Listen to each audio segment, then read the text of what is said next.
Hey everyone, welcome to Three Crosses Farrier Company. Today we're trimming and shoeing Jeb.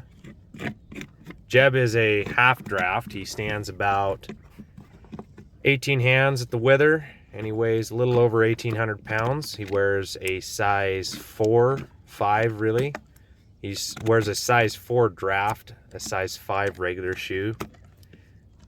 The shoes that we're putting on Jeb today have around 14 inches of steel from heel to heel, and are an inch wide and 3/8 of an inch thick. And we're driving size 7 nails. One of the things you'll notice about drafts is they have absolutely massive frogs.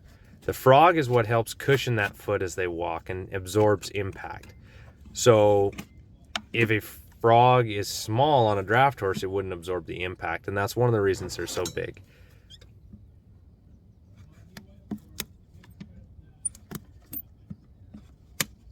Jeb has been on my client list for 3 or 4 years now.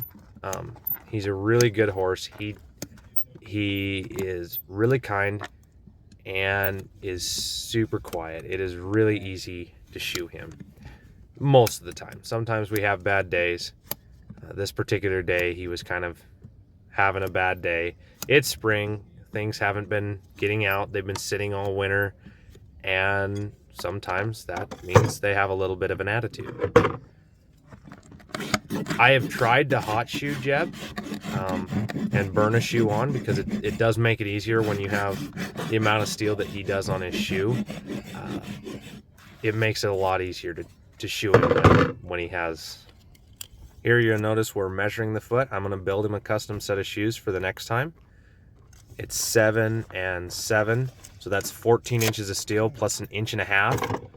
The 1.5 inches is for the bend, the bend in the toe, the rounded part. So he has roughly 15.5 inches of steel. I misspoke at the start of the video. I said it was 14. It's actually 15 inches of steel. So there's roughly a little over 15 inches of steel, 15.5 inches of steel in this shoe. I'm using size 7 nails here. Regular nails on this horse would just shear off. So you'll see he's kind of jerking away from me a little bit. The nails are not hurting him. I get that in the comments all the time. Is it hurting him? No, it's not hurting him. These nails are being driven into the hoof wall, not into live tissue. And we nail to the white line. We use the white line as a guide, and when we nail to it, these nails have a bevel that causes them to kick out. So they don't drive straight up. They drive and then start to move outward towards the outside of the hoof, and then eventually pop out if driven correctly. Most of the time when a horse stands really good, I can hit it 3 or 4 times, and it'll drive all the way through in 3 or 4 times. Jeb is absolutely massive, and it definitely takes a few more hits to get a nail through this hoof wall. Buddy, quit. You'll see that there's a little bit of hoof overhanging the shoe there. We're going to take care of that in the finish. A lot of guys will finish before they nail the shoe.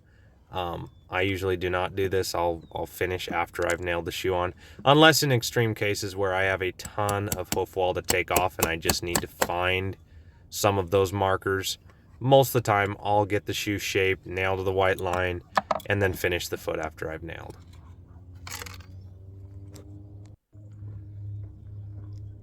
Now in this process you're going to see me block the foot. A lot of guys don't block the foot. I do. I think it cinches that shoe down a little bit, makes a better fit, better fit to the hoof. In my next set of shoes that I build for this horse, I'm going to use concave or what would be called a rim shoe, but we're going to make them out of concave to give him a little more traction in the front end.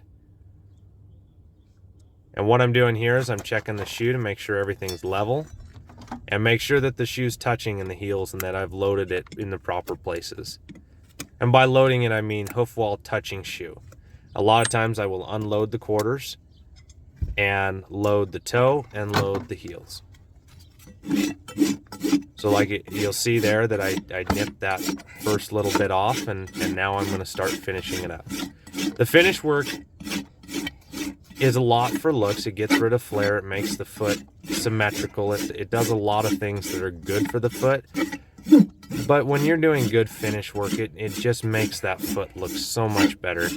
And it shows pride in your work. There's people out there that don't spend as much time on finish work.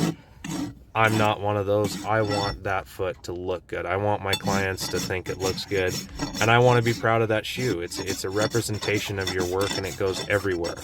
So wherever that client takes that horse, I want them to be, you know, someone to go, hey, that's a good job.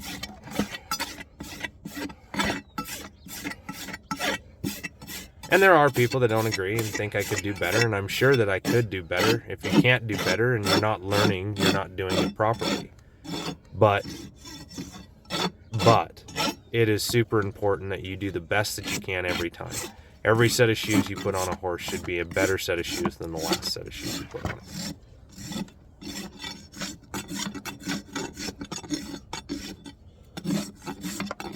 And you'll notice, you can see how high those nails are compared to, you know, they look normal, honestly. If you set them next to a quarter horse, they would look about the same distance up from the shoe, same distance in the hoof wall that they're nailed in. The difference is that this foot is 3 times the size of anything else that I do. Not even a little bit. Jeb was having a little bit of a meltdown on this particular day. He just pulling away shit that you're doing. Is when it's springtime, a lot of horses, you know, they've been sitting all winter, and just like people, if we don't get out and we don't do things, we get a little cranky, and horses are no different. This is the clinching part. I'm using GE clinchers. You could actually probably have just a skosh bigger clincher for this, to be honest with you, seeing as how he's so big.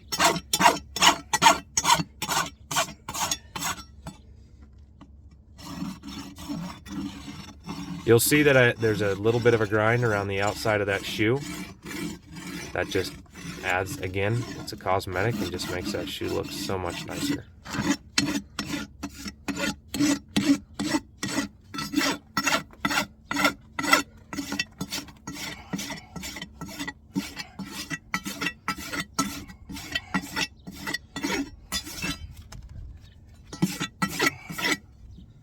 And I think that'll just about do it. Hope you guys enjoyed the video. Like and subscribe. Let us know what you think in the comments.